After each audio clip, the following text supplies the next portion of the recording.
recorded a video on my phone that I'll probably upload and share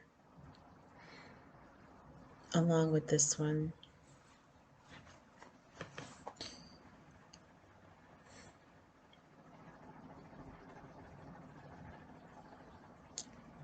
But I am making this video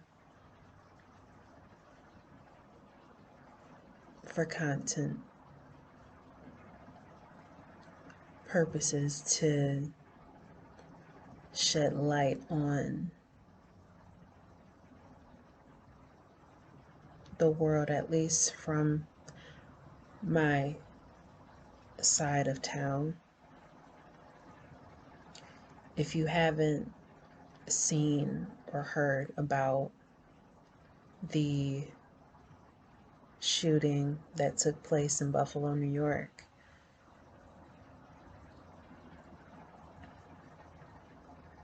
I encourage you to take the time to look out.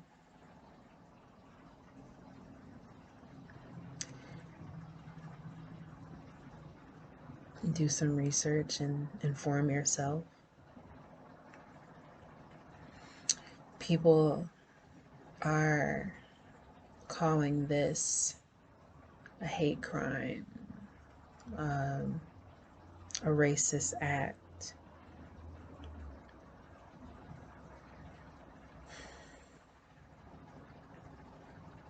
And I won't deny others of their experiences and what they feel and what history has shown us to be, and how to categorize things.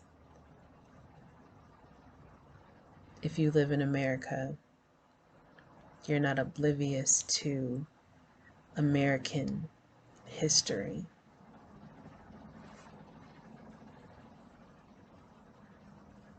Aside from that, and aside from current events, we are also living in an age of heightened spiritual awareness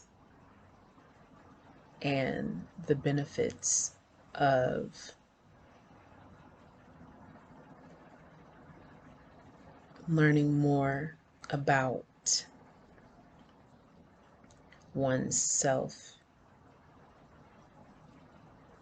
as it pertains to spirituality and mental health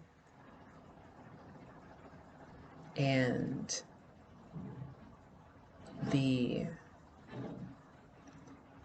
power and strength of one's mind and one's energy and one's frequency.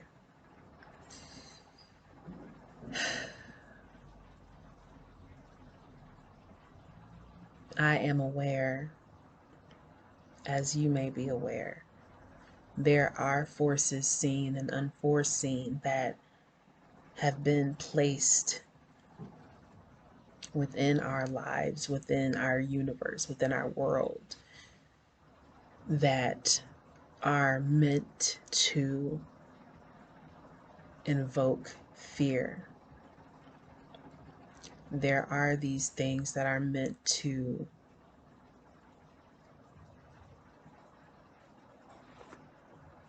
look to diminish and suppress our evolution, our ascendance. Acknowledging that is acknowledging the truth. I'm no preacher. I consider myself a teacher. I consider myself a healer. And with that being said, I won't tell people how they need to feel. Feel everything. Be mad, be hurt, be numb, be present, be brave, be still, be terrified, be courageous, be dismissive,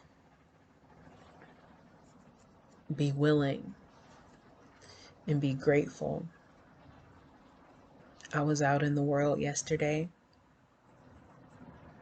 in the neighborhood in which the horrific shooting took place, and I couldn't help but notice the amount of law enforcement that was present. And alongside that, I heard a young black woman say, as a law enforcement car was passing her on her street, she was completely dismissive and offended at the fact that that officer rode past her slowly as a check-in kind of courtesy. Now, I don't know the true intentions on what that officer may have felt. Maybe he genuinely was concerned of her well-being. Maybe he felt it was the right thing to do. Maybe he just felt like it was protocol. It's not up to me to say. But that woman, given the history of the city in that area, she was completely dismissive because she felt, well, why are you checking up on me now? You all aren't ever here. So again, I can't tell people what to feel. Feel everything and be what you feel. But I will say,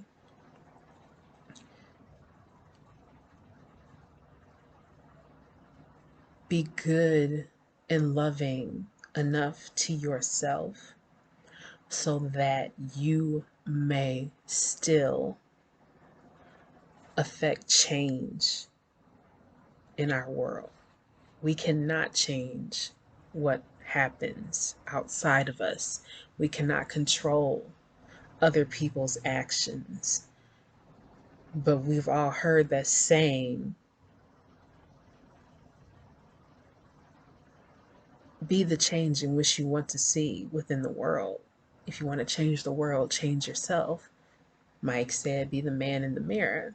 You know, if you want to make the world a better place, make the change within yourself. So I charge you, if you are watching this, to continue to invest in changing yourself for the better.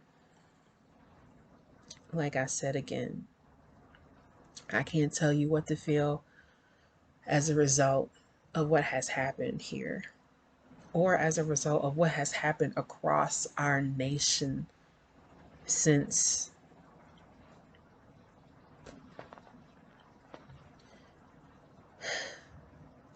for so long, for too long.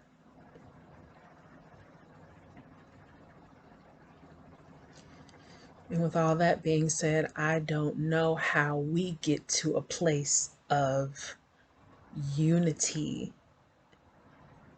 without these things occurring. It's rare that we come together when things are completely peaceful. We don't know what that looks like. We haven't ever operated in this nation when things are completely peaceful. It's not up to me to say that we need destruction and violence in order to transition into more peaceful ways of living.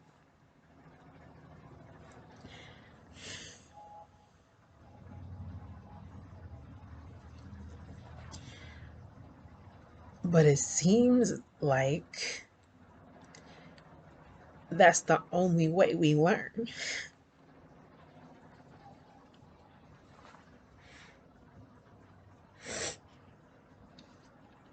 How does a child know a stove gets hot without being burned? You know? How do you know how to ride a bike without falling off of it?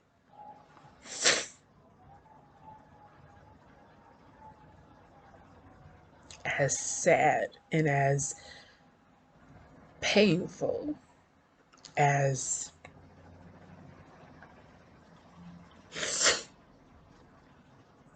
negative and disturbing acts of violence can be, we still owe it to ourselves and our babies and the generations to come to still be strong enough for ourselves, for the love of us, no ego included.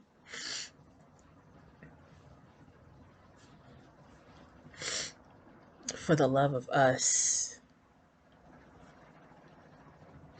we owe it to ourselves to heal. We owe it to ourselves to be good to ourselves, to be great to ourselves, to love ourselves, to not sit in the emotions of resentment. Not for too long. Again, feel everything you feel because we have that right. Because we're sick and tired. We've been tired.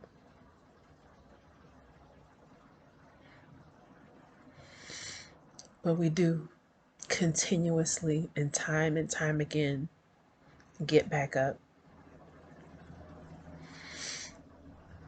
So I don't have the answer, Sway, but I do seek to be an example of what the answer can look like and embody. I want to, again, I did this privately, but I do want to give my condolences publicly to all those who were personally affected, to anybody who is no longer able to see their relatives in the physical.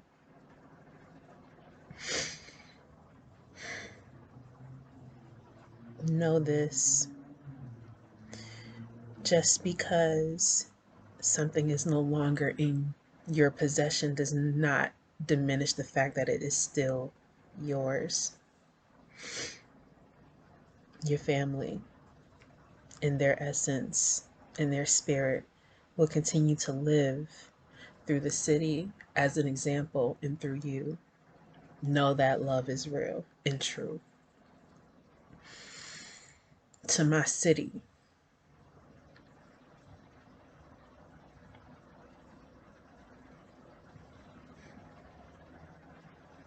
I love my city. There's no place quite like Buffalo, New York. We aren't as segregated as we think, but we are. There are lines that exist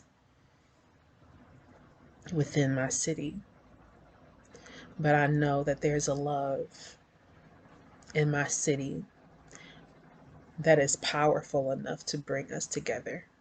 We just need to do more of it. Even as time passes from this event, even when the sun is shining and things feel peaceful and calm, we still need to come together.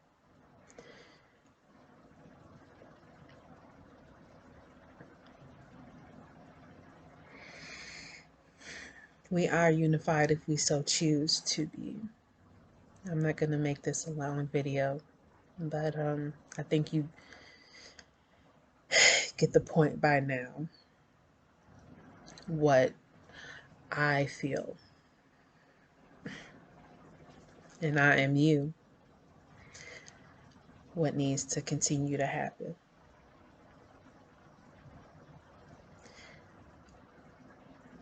Let's continue to heal ourselves, okay? Leave some love in the comments, like this video, do what you feel.